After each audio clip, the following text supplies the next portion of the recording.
সাত সন্ধ্যায় কালী মন্দিরে চুরি। সন্ধ্যা নামার অপেক্ষায় ওত পেতে বসেছিল কি চোর? লোকজনের ভয়ে মায়ের মূর্তির গা থেকে গহনা চুরি করতে না পারলেও তবে কি চুরি করে নিয়ে গেল পুজোর সরঞ্জাম? এমনই ঘটনা ঘটে গেল সাত সন্ধ্যায় বাঁকুড়ার জয়পুর ব্লকের সলদা কারকপাড়াই কালী মন্দিরে। তবে সেই চোরকে কয়েক ঘন্টার মধ্যেই পাকড়াও করল জয়পুর থানার পুলিশ। জয়পুর থানার ওসি ও ভিলেজ পুলিশের তৎপরতায় পুলিশ গিয়ে ওই চোরকে পাকড়াও করে গোকুলনগর থেকে।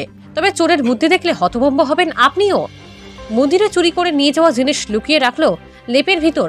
নিজের শীতে কাঁপলেও মা কালীর জিনিসের কোনো ক্ষতি না হয় সেই দিকে ভালোই নজর রেখেছিল চোর। তবে সেই চোরের তাংড়ে রাখা ধন বেশিক্ষণ আগলে রাখতে পারল না চোর, ধরা পড়ল পুলিশের জালে। তবে এই মন্দিরের কালিমা নাকি বিরাটই জাগ্রত এমনটাই মনে করেন এলাকার মানুষ। তবে চুরি করতে ঢুকেও মায়ের গহনা খুলতে পারল না চোর। খুলতে গিয়েও আতঙ্ক কাজ করলো চোরের। একদিকে লোকের ভয়, অন্যদিকে দেবী মা কালীর ভয়। এই দুই ভয়ে পুজোর সামগ্রী নিয়ে চম্পট দিল চোর। তবে এই ঘটনায় রীতিমতো চাঞ্চল্য ছড়িয়েছিল এলাকায়।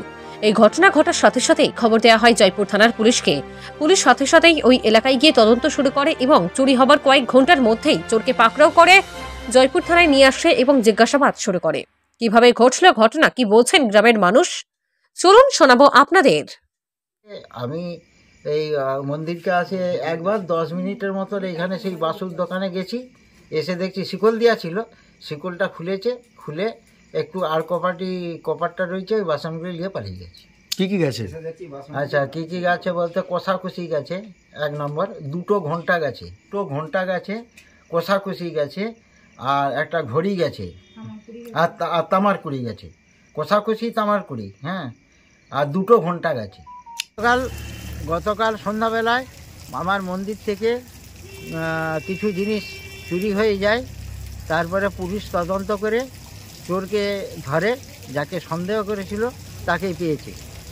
তার কাছ থেকে কিছু উদ্ধার হয়েছে? তার কাছ থেকে কিছু উদ্ধার হয়েছে, এখনো কিছু বাকি আছে যেগুলো এখনো পাওয়া যায়নি তার কাছ থেকে। আজকে জয়পুর থানায় আপনারা এসেছেন, অভিযোগ জমা দিলেন? হ্যাঁ, অভিযোগ জমা দিয়েছে। হ্যাঁ, চোর ধরা পড়েছে? হ্যাঁ, চোর ধরা পড়েছে। চোরের কোথায় বাড়ি? গোকুলনগর বাউড়িপাড়া। গোকুলনগর বাউড়িপাড়া।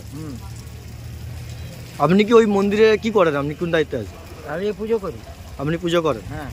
আপনার নাম? মিলন কারক।